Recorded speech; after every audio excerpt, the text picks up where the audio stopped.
Good evening. Vibrant e learning के इस online digital platform पर आपका फिर से स्वागत है। एक बार आप सभी सेशन को लाइक और शेयर जरूर कर दें भी, और यदि आपने अभी तक चैनल को सब्सक्राइब नहीं किया है तो चैनल को भी सब्सक्राइब जरूर कर लें। आज के ये जो सेशन है इसमें आपके लिए एक वैकेंसी के बारे में हम डिस्कस करेंगे।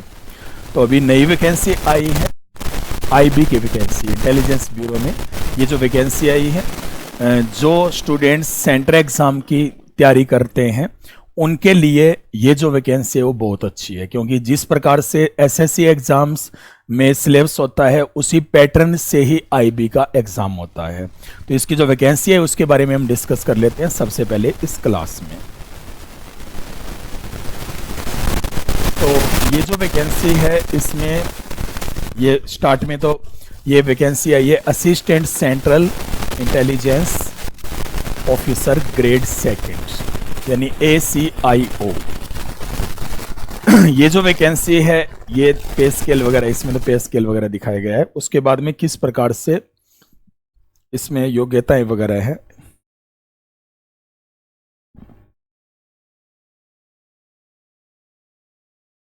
तो इसमें जो टोटल जो वैकेंसीज हैं ये है 995 वैकेंसीज है टोटल इसमें। और ये जो 995 वैकेंसीज है इनमें अपने बात करें तो अनरिजर्व्ड है ये 377 है, EWS की 129 है, OBC 222 है, SC 134, ST 133 है। और इसमें जो क्वालिफिकेशन है ये चाहिए कि ग्रेजुएशन या उससे कोई भी समकक्ष हो, ग्रेजुएशन या फिर उसके समकक्ष जो एलिजिबिलिटी है वो इसमें चाहिएगी। और साथ में कंप्यूटर का नॉलेज भी होना चाहिए आपको। इसमें जो एज लिमिट है वो दी गई है 18 से लेकर 27 वर्ष, यानी 18 से 27 वर्ष ये एज लिमिट है। बाकी वही है कि जो जिस प्रकार से रिजर्वेशन दिया गया उस प्रकार से इसमें छूट भी दी गई है, लेकिन मेनली जो जनरल के लिए जो एज है वो 18 to 27 है। इसके बाद में ये जो यहाँ पर एग्ज़ाम होना है उसके लिए इसमें दिया गया था number of vacancies is provisional, मतलब ये तो दिए होते हैं कि ऐसा ही है, इसमें भी बदलाव किया जा सकता है, मतलब कम भी की जा सकती है और बढ़ाई भी जा सकती है। इसके अलावा इसमें दिया गया है कि जो रिजर्व्स हैं मतलब OBC SC ST उनके लिए इस हिसाब से छूट भी दी गई है। इसके बाद में आपको क्या करना है कि जब आप फॉर्म अप्लाई करोगे ना तो आपको इसमें the candidate has to indicate 5 option choices as exam city, यानी इनमें से आपको 5 ऑप्शन चूज करने हैं जो भी सेंटर आप फिल इन करना चाहते हो उसमें जो भी है। तो ये सारे दिए गए हैं इसमें, तो जो भी सेंटर आप चूज करना चाहते हो तो 5 करने हैं, उसके बाद में आपको उसमें सेंटर दे दिए जाएंगे। इसके बाद में एग्जाम की बात करते हैं, तो एग्जाम का पैटर्न क्या है। तो इसमें वही है पैटर्न जो SSC वाला होता है उसी प्रकार से। एक तो इसका पहला होगा टियर फर्स्ट, और उसके बाद में होगा सेकंड, और फिर लास्ट में होगा थर्ड इंटरव्यू। जो पहला होगा इसमें 100 ऑब्जेक्टिव टाइप क्वेश्चन आएंगे, ठीक है, 100 ऑब्जेक्टिव टाइप क्वेश्चन आएंगे। और ये जो क्वेश्चंस हैं ये 5 पार्ट में होंगे, यानी 100 आएंगे 5 पार्ट में होंगे। और एक पार्ट में कितने क्वेश्चन रहेंगे, 20 रहेंगे, और हर एक क्वेश्चन 1 मार्क का होगा।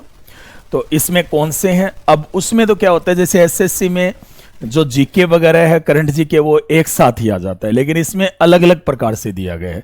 जैसे इसमें करंट अफेयर्स अलग दिया गया है, मतलब करंट अफेयर्स है ना उसके क्वेश्चन आएंगे 20, ठीक है। जनरल स्टडीज के 20 क्वेश्चन आएंगे। जनरल स्टडीज में फिर वो पूरा जीके ही आ जाएगा, जिसमें कोई पॉलिटी है, जियोग्राफी है, हिस्ट्री है, जनरल साइंस है, वो सारी आ जाएगी जनरल स्टडीज में।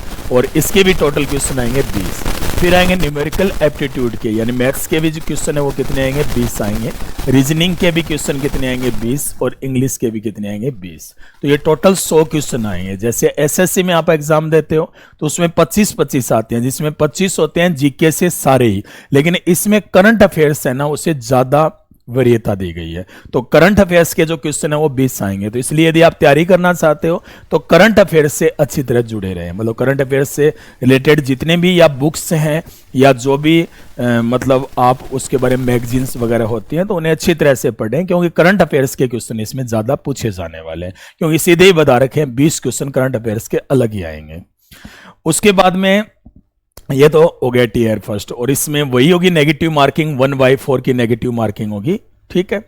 उसके बाद में डिस्क्रिप्टिव टाइप पेपर होगा 50 मार्क्स का, ये टीआईआर सेकंड में। यदि आप टीआईआर फर्स्ट में आपका हो जाता है चयन, तो उसके बाद में सेकंड जो आता है उसमें जो क्वेश्चन होंगे वो डिस्क्रिप्टिव टाइप होंगे, मतलब ऑब्जेक्टिव नहीं होंगे, आपको लिख करके आंसर देना होगा। और ये जो क्वेश्चन होंगे ये कितने मार्क्स के रहेंगे, 50 मार्क्स के, यानी ये जो पेपर है ना ये 50 मार्क्स का रहेगा। तो इसमें ऐसे है ना वो तो कितने मार्क्स का आएगा, 30 मार्क्स का आएगा। और इंग्लिश कंप्रहेंशन, प्रेसिस राइटिंग जो समरी वगैरह होती है उसके बारे में जो लिखना है वो कितने का आएगा, 20 मार्क्स का। यानी 30 का तो ऐसे रहेगा, अन्य जो भी कंप्रहेंशन वगैरह हैं वो 20 मार्क्स के रहेंगे, यानी ये टोटल 50 मार्क्स का रहेगा। इसका भी टाइम होगा 1 आवर। फिर बाद में जो थर्ड वाला आएगा वो इंटरव्यू होगा, यानी इसमें इंटरव्यू होगा, और ये इंटरव्यू है ये 100 मार्क्स का होगा, ठीक है।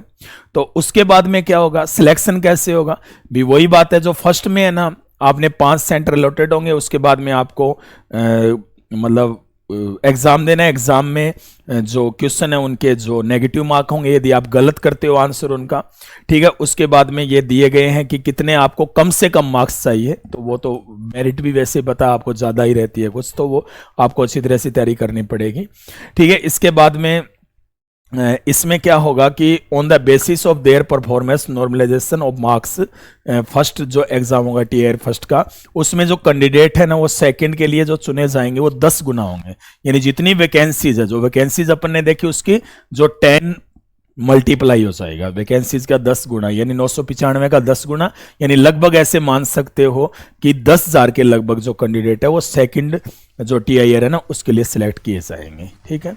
और उसके बाद में वही बात है, भी इनमें भी कम से कम 33 मार्क्स आना चाहिए, सेकंड वाले में 50 में से, ठीक है। उसके बाद में जो सिलेक्शन होगा सेकंड के बाद में फिर उन कैंडिडेट्स को बुलाया जाएगा किसके लिए, इंटरव्यू के लिए, और इंटरव्यू के बाद में उन्हें उनका फाइनल सिलेक्शन होगा।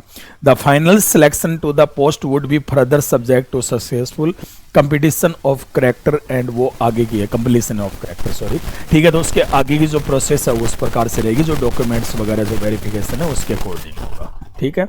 तो ये जो एग्जाम है यदि आप इसकी तैयारी करना चाहते हो तो हमारे कोचिंग इंस्टीट्यूट से जुड़िए। यहाँ पर जो बैचेज हैं वो स्टार्ट हैं, आईबी के बैचेज स्टार्ट हैं, क्योंकि उनमें जो जिस प्रकार से एसएससी का पैटर्न है उसी प्रकार से, सिर्फ इसमें करंट अफेयर्स को ज़्यादा वरीयता दी गई है।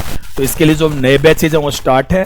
तो यदि आप तैयारी करना चाहते हैं और सक्सेसफुल बनना चाहते हैं इस एग्जाम के लिए, आईबी बहुत अच्छी वैकेंसी है ये, तो इसके लिए आप वाइब्रेंट एकेडमी सीकर से जुड़िए।